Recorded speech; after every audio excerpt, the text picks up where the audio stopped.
తెలుగు కథ వింటారా ఛానల్ కి స్వాగతం. ఒకసారి కృష్ణదేవరాయల వారు ఇంకో పరరాజుతో యుద్ధం చేయవలసి వచ్చింది. రాయల వారి సైన్యంలో అప్పుడున్న గుర్రపు దళం చాలా చిన్నది. అందువల్ల యుద్ధం ఇంకో 4 నెలలు ఉందనగా రాయల వారు తమ గుర్రపు దళాన్ని ఎక్కువ చేయాలని నిశ్చయించుకున్నారు. దాదాపు 1000 గుర్రాల వరకు కొన్నారు. యుద్ధం మొదలు పెట్టే రోజు లోపల అన్నింటికి మంచి పోషణ చేసి అన్నింటినీ బలంగా తయారు చేయాలనుకున్నారు. ఈ గుర్రాలను తమ ఇతర సైన్యంతో చేర్చితే వాటికి పోషణ సరిగ్గా జరుగునో జరగకపోనో. తమ రాజ్యంలో ఉన్న వారికే తలకొక గుర్రం చొప్పున ఇచ్చి తలొక 10-15 రూపాయలు ఇచ్చి జాగ్రత్తగా మేపమంటే వాళ్ళకి తృణమో పణమో ముట్ట చెప్పినట్టు అవుతుంది. తమ గుర్రాలను జాగ్రత్తగా మేపుతారు అనుకున్నారు రాయల వారు. సరే, ఇలా ఆలోచించుకుని మర్నాడు ఈ సంగతి రాజ్యంలో చాటించారు. చాలా మంది వచ్చారు. అప్పుడు రాయల వారు తలొక గుర్రాన్ని ఇచ్చి ఇలా చెప్పారు: మీరు ఈ గుర్రాల్ని తీసుకెళ్లి జాగ్రత్తగా మేపాలి. అందుకయ్యే ఖర్చులకు గాను మీకు నెలకు 15 రూపాయలు చొప్పున ఇస్తాను. మనం జరపబోయే యుద్ధానికి ఇంకా 4 నెలల గడువుంది. ఈలోగా గుర్రాలన్నీ బలంగా తయారు కావాలి. నెలకోసారి మీరు మీ గుర్రాలను తెచ్చి మాకు చూపించి వెళ్ళాలి. వచ్చిన వారంతా సరేనంటే సరేనని తలొక గుర్రాన్ని 15 రూపాయలు తీసుకుని వెళ్లారు. అందరితో పాటు రామలింగుడు కూడా ఒక గుర్రాన్ని తీసుకెళ్లాడు. గుర్రాలను తీసుకుని వెళ్లిన వాళ్ళంతా అన్నింటికంటే నా గుర్రమే బలంగా ఉండేటట్టు చేసి రాయల వారి మెప్పు పొందాలి అని ఎవరికి వారు తమ తమ గుర్రాలను మంచి దానా అది పెట్టి పెంచుతున్నారు. కానీ రామలింగం మాత్రం తను తెచ్చిన గుర్రాన్ని ఒక చీకటి గదిలో పెట్టి ఉంచాడు. గదికి 3 వైపులా సూది మొనంత రంధ్రం కూడా లేకుండా చేశాడు. 4వ వైపు మాత్రం ఒక చిన్న కంత పెట్టాడు. ఆ కంత గుండా రోజు గుప్పెడంటే గుప్పెడు గడ్డి మాత్రం అందించేవాడు.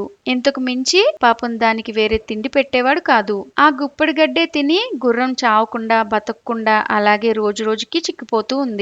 రామలింగం మాత్రం రాయల వారి ఇచ్చిన 15 రూపాయలు తన ఇంటి ఖర్చు క్రింద వాడేసుకున్నాడు. ఇంతలో నెల రోజులు పూర్తయ్యాయి. గుర్రాలను తీసుకుని వెళ్లిన వాళ్ళు తమ తమ గుర్రాలను తెచ్చి రాయల వారికి చూపిస్తున్నారు. రాయల వారు అందరి గుర్రాల్ని పరీక్ష చేశారు. చివరికి రామలింగం వచ్చాడు చేతులు జాడించుకుంటూ. నీ గుర్రం ఏదోయ్ రామలింగం అని అడిగారు రాయల వారు. అయ్యా, నా గుర్రం ఇప్పుడు నా మాట వినేట్టుందా?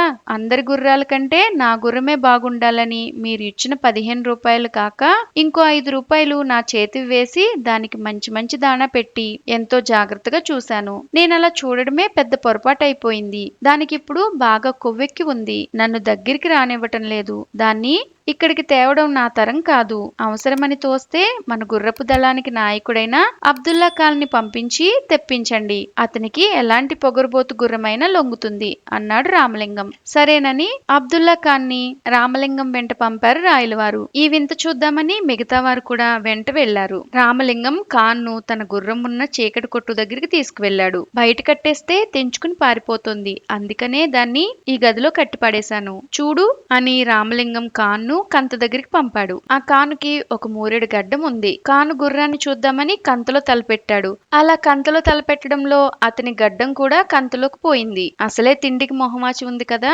అందుకని సాహెబ్ గడ్డాన్ని కంతలో చూడగానే అది రోజు రామలింగం పెట్టే గడ్డేమో అనుకుని నోటితో గట్టిగా పట్టుకుంది. ఇక చూడండి, పాపం ఆ కాను తిప్పలు కుయ్యో మొర్రోమని చిందులు తొక్కడం మొదలు పెట్టాడు. కానీ గుర్రం గడ్డాన్ని వదిలితేనా మేత లోపలికి రావడం లేదని మరింత గట్టిగా లాగడం మొదలు పెట్టింది. పాపం కాను ఏడుపులు పెడబొబ్బులు లంకించుకున్నాడు. రామలింగం తమాషా చూస్తూ నుంచున్నాడు. ఈ సంగతి ఆ వచ్చిన వారిలో ఒకరు వెళ్లి రాయల వారితో చెప్పారు. వెంటనే రాయల వారు వచ్చి కాను పడుతున్న అవస్థ కళ్ళారా చూశారు. ఒక కత్తెర తెప్పించి కాను గెడ్డం తెగ్గోయించి విడిపించారు. తర్వాత గది తలుపు తీయించి చూశారు. గుర్రం బక్కచిక్కు ఉంది. ఎముకలు పొడుచుకొచ్చి ఇప్పుడో ఇంకాసేపటికో చచ్చేలాగుంది. రాయల వారికి ఇది చూసేసరికి తగని కోపం వచ్చింది. రామలింగం వంక కళ్ళెరజేసి చూస్తూ, ఏమిటి రామలింగం ఈ పని అని అడిగారు. అయ్యా, కళ్ళారా చూస్తూనే నన్ను అడుగుతారు దేనికి?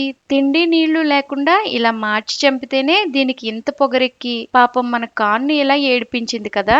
ఇక కడుపు నిండా తిండి పెట్టుంటే దీన్ని పట్టపగ్గాలుంటాయ్యా అన్నాడు రామలింగం కొంచెం కూడా బెదురు లేకుండా. ఓరి నీ అసాధ్యం పాడుగాను, ఇదోటోయ్ నీ పోషణ అని రాయల వారు పొట్ట చెక్కలయ్యేటట్టు నవ్వి ఊరుకున్నారు. ఆ రోజే ఆ గుర్రాన్ని ఇంకొకరికి ఇప్పించారు పోషణ చేయమని. ఇలాంటి మరెన్నో కథలు వినాలనుకుంటే తెలుగు కథ వింటారా ఛానల్ ని సబ్స్క్రైబ్ చేసుకోండి. మరొక మంచి కథతో మళ్ళీ కలుద్దాం.